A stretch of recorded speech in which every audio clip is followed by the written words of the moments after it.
Assalamualaikum warahmatullahi wabarakatuh. Waalaikumsalam warahmatullahi wabarakatuh. Kita mulai ya.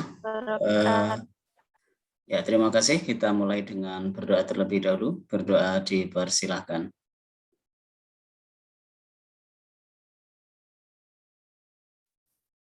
Berdoa selesai. Ya, saudara sekalian, kita lanjutkan pertemuan pada mata kuliah kita, praktikum perpajakan pada hari ini.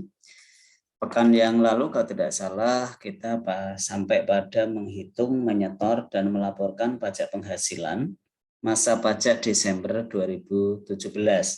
Yang dimana di sana berarti masa pajak Desember 2017 ini diminta dua hal, yang itu menghitung, menyetor, sampai membuat yang kedua, yaitu bukti pemotongan PPh pasal 21 untuk pegawai tetap.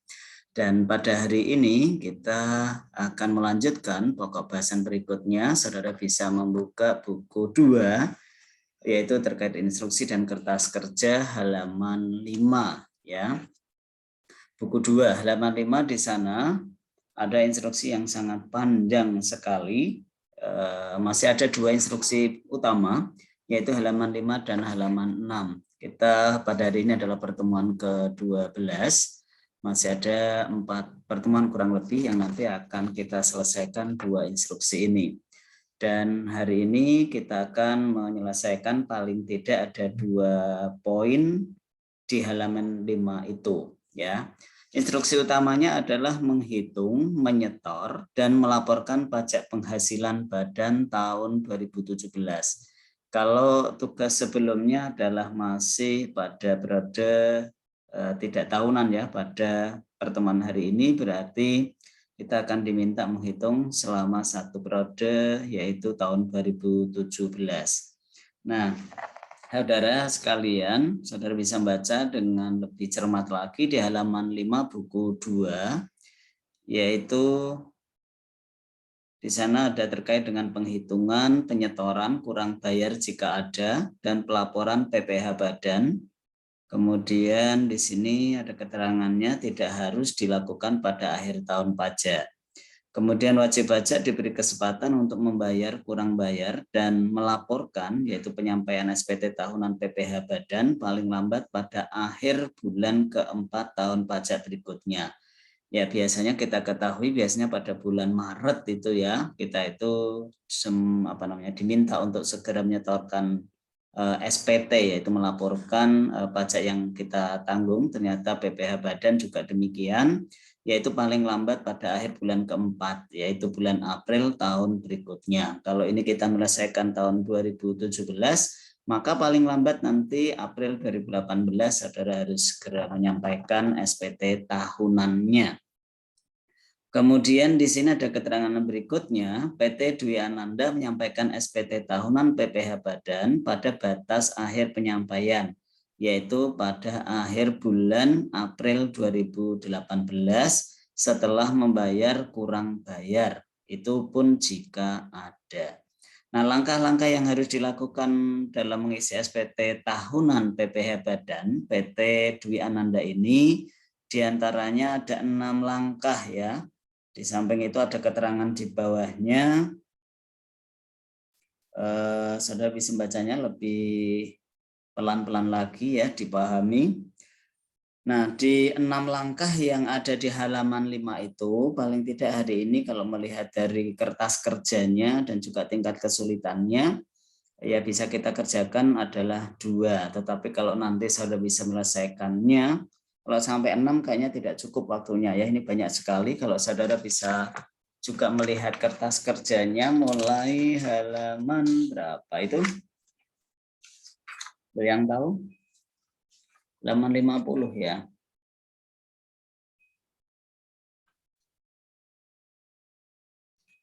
Sebelum itu saudara juga sudah diminta yang halaman 46 ya. Yaitu saudara akan menghitung penyusutan fiskal tahun 2017, di mana di sana aset berwujudnya banyak sekali, ada yang non bangunan, ada yang kelompok 1, kelompok 2, dan seterusnya. Kemudian saudara juga akan menghitung nilai buku fiskal dari aset tetapnya itu. yang nanti akan mempengaruhi PPh yang dihitung pada laporan rekonsiliasi fiskal. Nah, saudara sekalian, kembali ke halaman 5, yaitu buku 2. Instruksi yang pertama adalah menghitung penghasilan neto fiskal. Perhitungan ini dapat dilakukan dengan menyusun laporan rekonsiliasi fiskal, yaitu laporan keuangan komersial atau dalam akuntansi yang dikoreksi sesuai dengan informasi yang tersedia, termasuk melakukan penghitungan depresiasi menurut fiskal, sehingga kemudian menghitung pajak-pajak yang telah dibayar melalui pemotongan pihak ketiga dan atau dibayar di luar negeri. Ini langkah pertama, ini cukup panjang, kertas kerjanya banyak sekali, mulai halaman 46 ya, kalau tidak salah. Kalau yang 40 sampai dengan 45 itu saudara telah menyelesaikannya pekan kemarin ya, yaitu untuk menghitung ringkasan penerima penghasilan, kemudian penghasilan bruto dan PPh pasal 21 yang dipotong bulan Desember. Jadi sampai 45 itu masih bulan Desember masa pajaknya, kemudian 46 adalah untuk masa pajak 1 tahun di 2017. Nah, di situ ada kertas kerja pertama, yaitu menghitung depresiasi atau penyusutan. Nah, saudara perlu membaca buku 1 atau mungkin ada keterangan terkait dengan depresiasi ya. Kalau ada, kalau tidak ada ya berarti apakah di buku 2 ya. Nanti coba dicari untuk depresiasi atau penyusutannya. Kemudian kalau saudara sudah menyelesaikannya, saudara nanti akan melanjutkan yaitu menghitung laporan rekonsiliasi fiskal. Ya, mulai di halaman 49 sampai 50.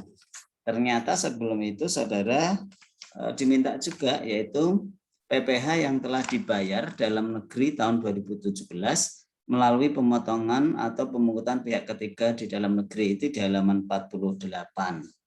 Nah, ini cukup panjang yang harus saudara hitung, sehingga nanti poin kedua yaitu menghitung PPh terutang tahun 2017 halaman 51. Nah, mungkin itu dulu ya, 2 pokok ini yang mungkin perlu saudara selesaikan hari ini. Ini karena kertas kerjanya cukup banyak, jadi pelan-pelan. Kecuali saudara telah menyelesaikan, kemudian bisa melanjutkan ke instruksi berikutnya. Nah, saudara sekalian, demikian instruksi yang harus saudara selesaikan pada hari ini. Pelan-pelan, yaitu menghitung depresiasi terlebih dahulu untuk aset terwujudnya, kemudian sampai menyelesaikan laporan rekonsiliasi fiskal. Ini juga poinnya banyak sekali, itemnya yang harus dihitung. Saudara sekalian, silakan kalau ada yang mau berkomentar terlebih dahulu.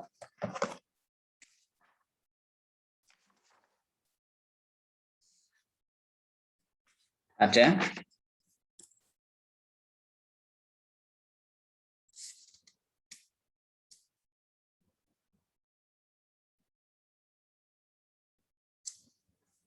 Halo? Kalau terkait depresiasi, kalau saudara mau baca lagi di halaman 10 buku pertama ya, itu ada daftar aset tetap berwujud. Kemudian ada keterangan metode penyusutan yang digunakan.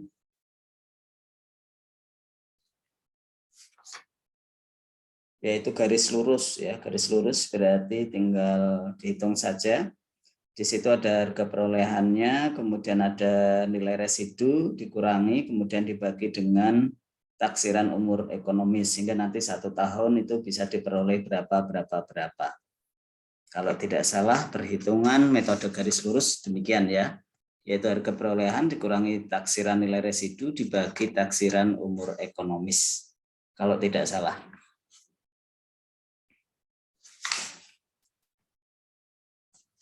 Ya, saudara sekalian, ada yang mau disampaikan?